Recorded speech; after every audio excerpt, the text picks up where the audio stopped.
ವಕ್ಫ್ ವಿಚಾರವಾಗಿ ಕರ್ನಾಟಕ ರಾಜ್ಯದಿಂದ ಸುಮಾರು 7ರಿಂದ 10 ಜಿಲ್ಲೆಗಳು ಇವತ್ತು ಪ್ರವಾಸವನ್ನು ಯತ್ನಾಳ್ ಅವರ ನೇತೃತ್ವದಲ್ಲಿ ಮತ್ತು ರಮೇಶ್ ಜಾರಕಿಹೊಳಿ, ಅರವಿಂದ್ ಲಿಂಬಾವಳಿಯವರ ಮಾರ್ಗದರ್ಶನದಲ್ಲಿ ಇದನ್ನು ಮಾಡ್ತಾಯಿದ್ದೀವಿ.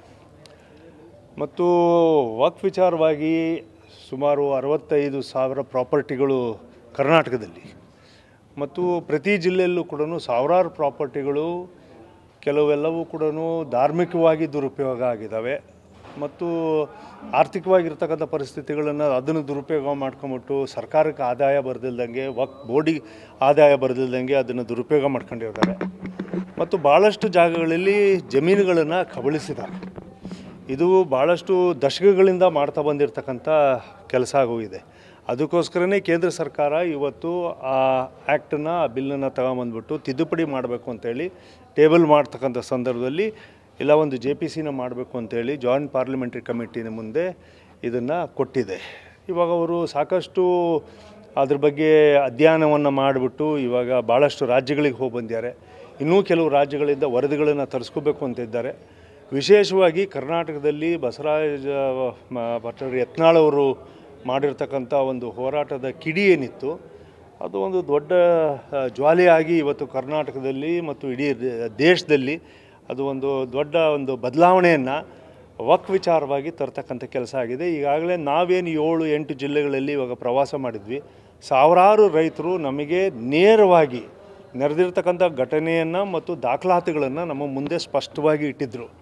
ಆ ದಾಖಲಾತಿಗಳನ್ನು ನಾವು ಇವತ್ತು JPC ಮುಂದೆ ತಂದು ಅದನ್ನು ಸನ್ಮಾನ್ಯ ಜಗದಾಂಬಿಕಾ ಪಾಲ್ ಅವ್ರ ಮುಂದೆ ಅವರು ಸುಮಾರು ನಿನ್ನೆ ನಮ್ಮ ಜೊತೆಗೆ ಇಡೀ ತಂಡದ ಜೊತೆಗೆ 1.5 ಗಂಟೆ ಕಾಲ ಪೂರ್ಣ ಪ್ರಮಾಣದ ಅಧ್ಯಯನವನ್ನು ನಮಗೆ ಮಾಡಿ ಮತ್ತು ಇವತ್ತು ಅವರ ಆಫೀಸಿಗೆ ನಮ್ಮನ್ನು ಕಳಿಸ್ಕೊಟ್ಬಿಟ್ಟು ಡೆಪ್ಯೂಟಿ ಸೆಕ್ರೆಟರಿ ಮತ್ತು ಅಂಡರ್ ಸೆಕ್ರೆಟರಿಗಳ ಜೊತೆಗೆ ನಮ್ಮನ್ನು ಕೂರಿಸಿ ಇವತ್ತು ಪಾರ್ಲಿಮೆಂಟ್ ಅನೆಕ್ಸಲ್ಲಿ ಇವತ್ತೆಲ್ಲದು ಸುಮಾರು ಅಲ್ಲಿ ಒಂದು 2 ಗಂಟೆಗಳ ಕಾಲ ನಾವೆಲ್ಲರೂ ಅದನ್ನು ಮಾಹಿತಿಗಳನ್ನು ಕೊಟ್ಟು ಅವರಿಂದ ಕೆಲವು ಮಾಹಿತಿಗಳನ್ನು ನಾವು ಪಡ್ಕೋಬೇಕಿತ್ತು ಮತ್ತು ಇದನ್ನು ಪೂರ್ಣ ಪ್ರಮಾಣದಲ್ಲಿ JPCಯ ಕಮಿಟಿ ಮುಂದೆ ರೈತರನ್ನು ಮತ್ತು ದಾಖಲಾತಿಗಳನ್ನು ನಾವು ಸಬ್ಮಿಟ್ ಮಾಡಿದ್ದೀವಿ ಅಂತ ಹೇಳಿಬಿಟ್ಟು ಮಾಡಿದ್ದೀವಿ. ಸುಮಾರು ಇವತ್ತು ಸಬ್ಮಿಟ್ ಮಾಡಿರ್ತಕ್ಕಂಥ ಡಾಕ್ಯುಮೆಂಟ್ಸ್ ಪ್ರಕಾರ ಸುಮಾರು 2,500 ಡಾಕ್ಯುಮೆಂಟ್ಸ್ನ ನಾವು ಈಗಾಗಲೇ ಅವ್ರ ಮುಂದೆ ಸಬ್ಮಿಟ್ ಮಾಡಿದ್ದೀವಿ.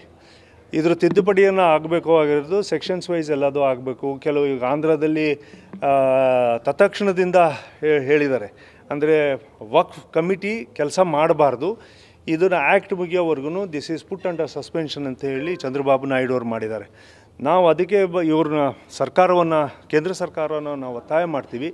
ಇವತ್ತು ಕಾನೂನಿನ ಬದಲಾವಣೆ ಆಗ್ತಾ ಇರತಕ್ಕಂಥ ಪರಿಸ್ಥಿತಿ ಇರೋದ್ರಿಂದ ತಕ್ಷಣದಲ್ಲಿ ದೇಶದಾದ್ಯಂತ ವಕ್ಫ್ ಬೋರ್ಡನ್ನು ನಿಲ್ಲಿಸ್ಬಿಟ್ಟು ಆದೇಶ ಮಾಡಿ ಇದರ ಬದಲಾವಣೆ ಬರೋವರೆಗೂ, ಇದು ನೈಜವಾಗಿರ್ತಕ್ಕಂಥ ಪರಿಸ್ಥಿತಿ ಬರೋವರೆಗೂ ಯಾವುದೇ ಕಾರಣಕ್ಕೂ ಕೂಡ ವಕ್ಫ್ ಆಫೀಸ್ಗಳು ಕೆಲಸ ಮಾಡಬಾರ್ದು. ದಾಖಲಾತಿಗಳನ್ನು ಅಲ್ಲಿರ್ತಕ್ಕಂಥ ದಾಖಲಾತಿಗಳನ್ನ ಬದಲಾವಣೆ ಮಾಡೋದು, ವಕ್ಫ್ ಅಂಥೇಳಿ ರೆವಿನ್ಯೂ ಲ್ಯಾಂಡ್ಗಳನ್ನ ಬದಲಾವಣೆ ಮಾಡೋದು, ಮಾರಾಟ ಮಾಡೋದು, ರೆಂಟಲ್ ಮಾಡೋದು, ಇದು ಯಾವುದನ್ನೂ ಕೂಡ ಮಾಡಬಾರ್ದು. ಮತ್ತು 1952ರಿಂದ ವಕ್ಫ್ ಆ್ಯಕ್ಟ್ ಬಂದಾಗಲಿಂದ ಹಿಡಿದು ಇವತ್ತಿನವರೆಗೂ ಅದಕ್ಕೆ ಎಲ್ಲ ರೀತಿಯ ಸೋಷಿಯಲ್ ಆಡಿಟಿಂಗ್ ಆಗಬೇಕು, ಫೈನಾನ್ಷಿಯಲ್ ಆಡಿಟಿಂಗ್ ಆಗಬೇಕು, ಈ ಪ್ರಾಪರ್ಟೀಸ್ ಎಲ್ಲವೂ ಕೂಡ ಫೋಟೋ ಆಡಿಟಿಂಗ್ ಆಗಬೇಕು, ಸಾಮಾಜಿಕವಾಗಿರ್ತಕ್ಕಂಥ ಆಡಿಟಿಂಗ್ ಆಗಬೇಕು ಅಂಥೇಳಿ ಇದನ್ನೆಲ್ಲದನ್ನೂ ಕೂಡ ನಾವು ಇವತ್ತು JPC ಮುಂದೆ ಇಟ್ಟಿದ್ದೀವಿ. ಹಾಗಾಗಿ ಎಲ್ಲೆಲ್ಲಿ ರೈತರು ಸಮಸ್ಯೆಗಳನ್ನು ಎದುರಿಸ್ತಾ ಇದ್ದಾರೆ, ನೈಜವಾಗಿರ್ತಕ್ಕಂಥದ್ದು, ಇದು ಯಾವುದೇ ಗಿಮಾಜದಲ್ಲ, ರೈತರು ಅನ್ನೋ ಪದದಲ್ಲಿ ಎಲ್ಲ ಸಮಾಜಗಳು ಬರ್ತವೆ, ಎಲ್ಲ ಧರ್ಮಗಳು ಬರ್ತವೆ. ಹಾಗಾಗಿ ನಾವು ಇವತ್ತು ಈ ವಕ್ಫ್ ವಿಚಾರದಲ್ಲಿ ಯಾರು ಅಲ್ಪಸಂಖ್ಯಾತರ ಹೆಸರಿನಲ್ಲಿ ಲೂಟಿ ಮಾಡಿದ್ದಾರೆ ಅಥವಾ ರೈತರ ಹೆಸರಲ್ಲಿ ಲೂಟಿ ಮಾಡ್ತಾ ಇದ್ದಾರೆ, ಅವರು ಯಾರೇ ಇರ್ಬೋದು. ಈಗಾಗಲೇ ಮನಪಾಡಿಯವರ ರಿಪೋರ್ಟ್ನಲ್ಲಿ ಇವಾಗ ಅವರೇ ಖುದ್ದಾಗಿ ಬಂದ್ಬಿಟ್ಟು ಸುಮಾರು 500 ಪುಟಗಳ ರಿಪೋರ್ಟನ್ನು ಸಬ್ಮಿಟ್ ಮಾಡಿದ್ದಾರೆ. ನಾವು ಕೂಡ ನಾನೇ ಅದಕ್ಕೆ ಇದು ಬ್ಯಾಕ್ವರ್ಡ್ ಕ್ಲಾಸಸ್ ಆ್ಯಂಡ್ ಮೈನಾರಿಟೀಸಿನ ನಾನು ಲೆಜಿಸ್ಲೇಟಿವ್ ಕಮಿಟಿ ಚೇರ್ಮನ್ ಆದಂಥ ಸಂದರ್ಭದಲ್ಲಿ ನಾವೇ ಸುಮಾರು 1400 ಪುಟಗಳನ್ನು ನಾವು ದಾಖಲಾತಿಗಳನ್ನ ಸ್ಕ್ಯಾನ್ ಮಾಡಿಬಿಟ್ಟು ಸರ್ಕಾರದಲ್ಲಿ ಡಾಕ್ಯುಮೆಂಟ್ ಮಾಡಿದ್ದೀವಿ. ಅದನ್ನು ಇವತ್ತು JPCಗೆ ಕೂಡ ನಾವು ಸಬ್ಮಿಟ್ ಮಾಡಿದ್ದೀವಿ.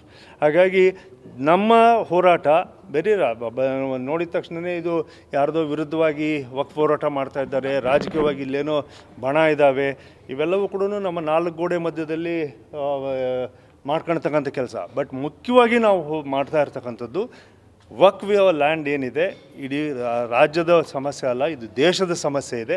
ಇದು ಸರಿಯಾದಂಥ ಹಾದಿಗೆ ತರಲೇಬೇಕು ಅನ್ನೋ ಉದ್ದೇಶ ಅದಕ್ಕೆ JPC ಕಮಿಟಿನಲ್ಲಿ ಇವತ್ತೆಲ್ಲ ಇದ್ದವರು ಅವರೆಲ್ಲ ಸಂತೋಷಪಟ್ಟರು. ನಮ್ಮ ಮಾಹಿತಿಗಳನ್ನೆಲ್ಲ ಅದು ಕಲೆ ಹಾಕಿದ್ದಕ್ಕೆ Karnataka has done a very good job. ತುಂಬ ಒಳ್ಳೆ ಕೆಲಸ ಮಾಡಿದ್ದೀರಿ, ಬೇರೆ ರಾಜ್ಯಗಳಿಗೂ ಕೂಡ ಇದು ಒಂದು ಒಳ್ಳೆ ಮಾರ್ಗದರ್ಶನ ಆಗುತ್ತೆ ಅಂತಕ್ಕಂಥ ಮಾತನ್ನು ಹೇಳಿದ್ದಾರೆ. ನಮ್ಮ ಹೋರಾಟದಿಂದ ಅದು ಪ್ರತಿಫಲ ಸಿಕ್ಕಿದೆ.